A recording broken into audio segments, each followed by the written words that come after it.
চাঁদপুরের ফরিদগঞ্জে ১৯০টি সরকারি প্রাথমিক বিদ্যালয়ের মধ্যে ৪০টি বিদ্যালয়ে নেই প্রধান শিক্ষক। আর সরকারি শিক্ষকের ১৩৩৫টি পদের মধ্যে ১২০টি পদ শূন্য রয়েছে।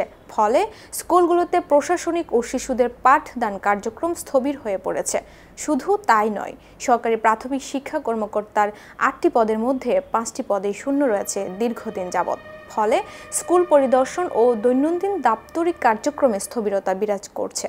এতে স্বাভাবিক কার্যক্রম চালাতে মুশকিলে পড়তে হচ্ছে বলে জানান উপজেলা শিক্ষা কর্মকর্তা। অভিভাবক ও স্কুল ম্যানেজিং কমিটির সদস্যরা জানান, আমাদের কোমলমতি শিশু শিক্ষার্থীরা শিক্ষকের অভাবে পাঠ গ্রহণ থেকে বঞ্চিত হচ্ছে।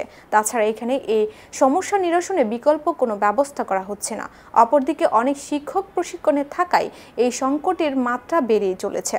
এ বিষয়ে উপজেলা শিক্ষা কর্মকর্তা শিরিন সুলতানা ইত্তেফাককে জানান, ঊর্ধ্বতন কর্তৃপক্ষের নিকট শূন্য পদের তালিকা পাঠানো হয়েছে। আশা করি কম সময়ের মধ্যে এই সমস্যা নিরসন করা যাবে।